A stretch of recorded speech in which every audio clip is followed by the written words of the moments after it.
RFI Convida. Elcio Ramalho. O RFI Convida tem o prazer hoje de receber o geógrafo francês e pesquisador do IRD, o Instituto para a Pesquisa e o Desenvolvimento, Laurent Durieux.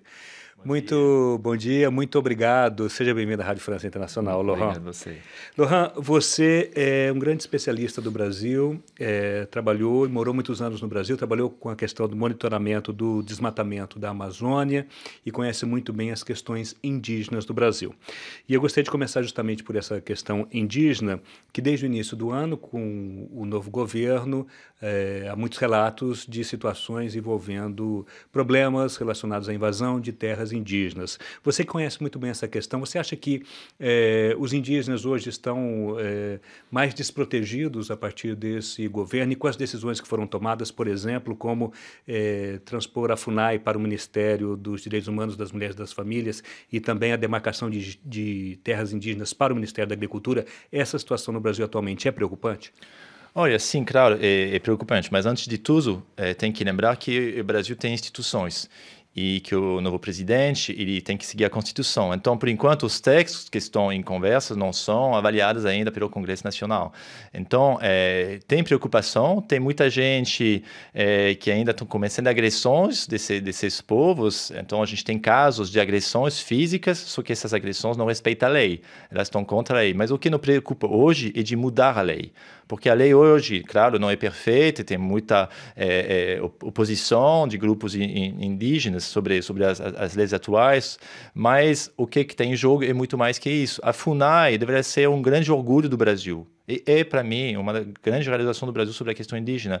E de tirar a FUNAI do Ministério da Justiça, para colocar nesse Ministério da Mulher, da Família, dos Direitos Humanos, é problemático, porque é muito técnico o que a FUNAI faz, é muito ligado à questão de justiça, de direitos. E também tirar a questão das terras para a Ministério da Cultura é outro problema. Então, na verdade, dividir em dois a questão cultural e questão territorial dos territórios indígenas é muito ruim é considerado muito ruim pelos indígenas. Eles têm uma cultura muito ligada à questão da terra e ela só pode ser protegida pela lei, e a lei do Brasil atual tem crítica, mas ao nível internacional é uma das melhores que existe. Então deve ser um orgulho do Brasil, ela participa dos objetivos de proteção desses povos e ela participa também da proteção do meio ambiente. E essa situação pode provocar que tipo de riscos, Laurent, na sua opinião?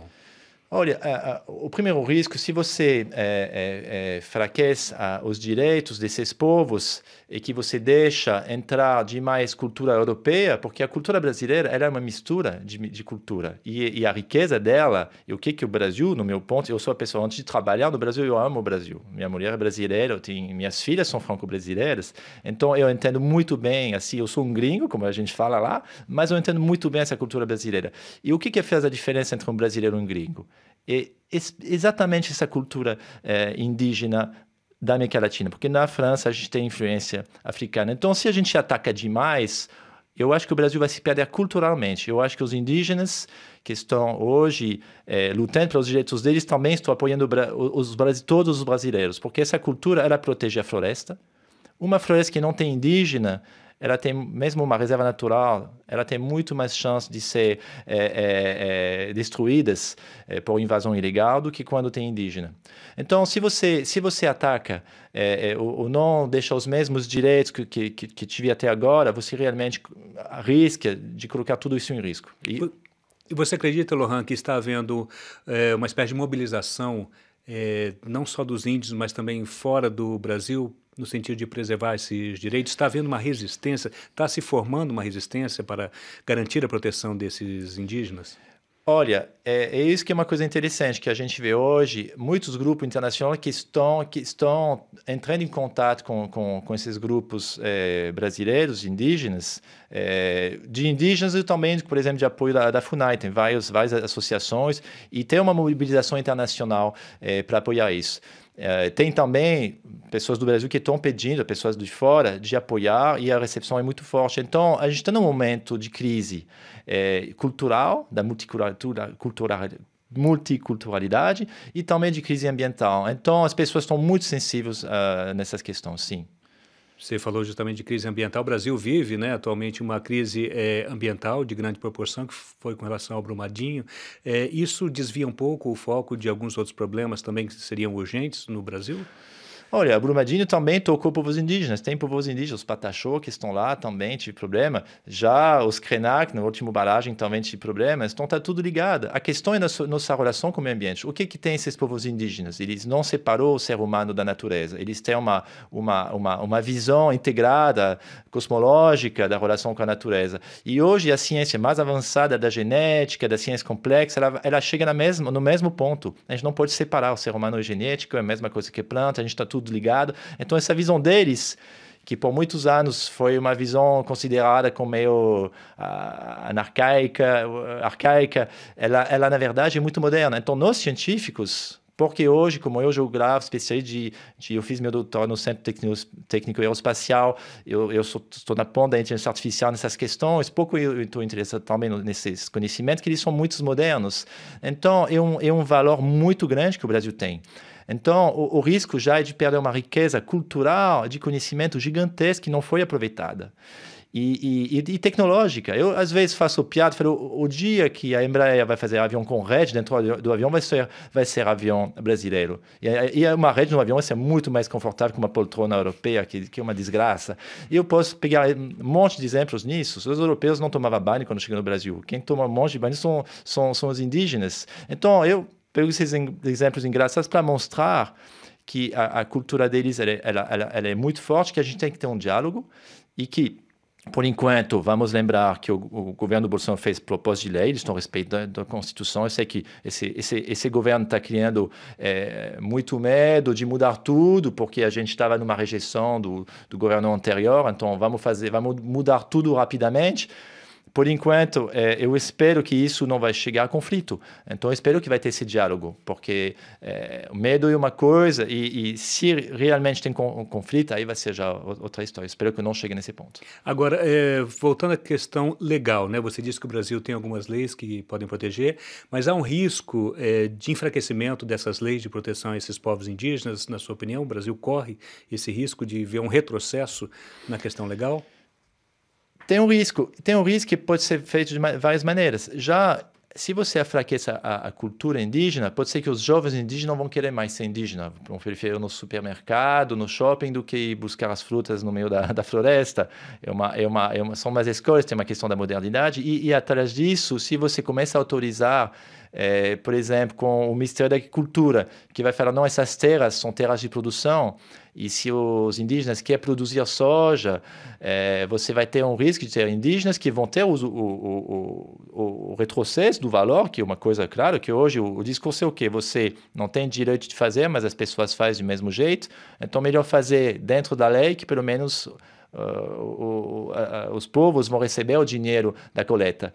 Então, faz sentido esse discurso.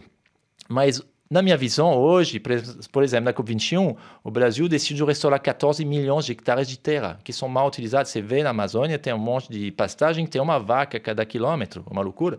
Então, o que adianta desmatar mais, colocar em risco uma cultura, enquanto em outros lugares não foi feito o que poderia ser feito para, às vezes, aproveitar melhor o solo. Então, o que é muito louco é que realmente passa um novo governo e já a primeira medida que vai atacar esses povos. Então, foi muito agressivo. Acho que a percepção foi muito negativa. E as mensagens nas redes sociais desses povos são de luta. Eles estão em luta. E hoje era um dia de luta. Tive até em Paris aqui, tive grupos. Eu não vi nas imagens, mas ouvi o anúncio que iam fazer uma manifestação em mais de 30 lugares do mundo para lutar especialmente contra um movimento chamado Nenhuma Gota Mais, para não ter mais violência com esses povos, mas também que toma em questão essas questões da FUNAI e das terras colocadas na gestão do Ministério da Agricultura. Então, hoje é realmente um dia de luta. Eu vou retomar, então, um dos aspectos que você comentou, que é com relação ao desmatamento, já que você conhece muito bem a questão do monitoramento, né, do desmatamento da Amazônia. Você acha que, a partir dessas mudanças que foram feitas na organização, inclusive, do próprio governo, também coloca-se em risco a questão da Amazônia, de um aumento do desmatamento dessa região, Lohan? Olha, infelizmente, o aumento do desmatamento já começou. Durante as eleições já começou. tá chegando forte, tem pressão política. Tem projetos que estão aparecendo, falando que a Amazônia não é suficientemente produtiva, que é uma coisa incrível, uma floresta tropical, que é uma maior produção vegetal que pode ter, que falar que não é produtiva. Eu, como científico, eu acho que é uma grande contradição de falar isso. E também ela produz água, 20% da água vem da Amazônia, assim, líquida. Então, é muito... Para dar uma noção, por exemplo, um dos maiores rios na França é o Rhône. A vazão do Rhône, um segundo da vazão da Amazônia é 1 ano da vazão do Rhône. Só para dar uma noção do que a gente está mexendo. A gente está mexendo com uma coisa muito grande. Então, eu acho que tem uma visão que as pessoas têm que entender que a gente tem até pouco conhecimento científico para saber o que vão ser os impactos se a gente continuar desmatando assim. A gente tem ainda pouco conhecimento. O que a gente sabe, já que vai ter problema, mas a gente não sabe até que noção. Um dos problemas, por exemplo, que a gente não consegue saber, se a Amazônia um dia vai pegar fogo inteiramente. Então, é o que a gente chama de tipping point, que estava nos relatórios do clima, que a gente vê que depois de um certo aquecimento, a Amazônia pega fogo. A gente já viu grande... Então, os científicos, a gente tem medo, só que os maiores medos são ligados a dados que a gente não ainda tem certeza. O que eu quero falar hoje é mais no sentido de ver coisa positiva desses povos. Que se a gente só fala de coisa negativa, a gente vai para confronto, tentar ver que pode ter até, se realmente tem que ter uma valorização econômica, ter uma conversa nesse sentido, mas com conhecimento indígena, não é plantar só eucalipto, vamos fazer análise genética de plantas locais, vamos aproveitar coisas locais, não vamos ter uma colonização de plantas de fora. Então, acho que é tudo um papo que a parte cultural está no centro. O centro é o quê? O Brasil é um povo forte, um país forte, que tem que se defender na escala internacional sem se destruir. Para mim, é um suicídio que está acontecendo. É um suicídio cultural. Matar a cultura indígena, o Brasil nunca vai ser europeu na cultura. Sempre vai ser uma mistura. Então, ele vai ter que ter esse diálogo entre as culturas. Então, a cultura brasileira é uma cultura de mistura. O Darcy Ribeiro explicou muito bem isso, vai explicar muito melhor do que eu, pode ler os livros dele, mas o brasileiro tem que lembrar disso, e o Brasil sabe do que eu estou falando. Esse suicídio cultural que você fala são essas medidas que foram adotadas recentemente? Essa agressão no sentido de ver de maneira muito negativa o fato, por exemplo, o fato de proteger a floresta não é fazer nada, tem valor. Hoje, até na agricultura, hoje a gente tem uns novos tendências de deixar a terra de repouso. Os israelitas fazem isso com vinho, eles deixam cada 7 anos a terra de repouso. Bom, os índios às vezes deixam a terra repousar 600 anos, é outra escala, tudo bem, mas a relação que eles têm com a natureza tropical, que é diferente da natureza europeia, ela é moderna, e a gente tem a gente não pode atacar essa e falar mal dessa cultura no sentido do valor agregado para essa cultura, não ser só uma visão assim, da propriedade privada, é uma propriedade coletiva. Então, é um monte de conceitos que tem atrás disso. E claro que não cabe dentro da cultura europeia e das leis, às vezes muito influenciadas pela cultura europeia. Então, acho que o Brasil ele conseguiu fazer uma coisa fantástica com essa rede de reservas. Então, antes de tocar nisso, não dá para mim, um governo chega e um dia para depois já fala, vamos mudar tudo, isso está ruim. Especialmente quando a gente vê que o resultado manejado é positivo. Então, bom, eu não sou especialista nessa questão jurídica, mas eu tenho muita preocupação, sim, que a questão do agrobusiness e a questão indígena, elas são antagonistas. De fato, hoje, a gente podia ter um business feito com agroforesteria, mas não é a tendência atual. Então, hoje não tem... esse antagonismo, ele cria muito medo. E acho que é disso que vem o medo. Laurent Duvier, geógrafo e pesquisador do IRD, o Instituto para a Pesquisa e o Desenvolvimento. Muito obrigado pela entrevista. Obrigado a você.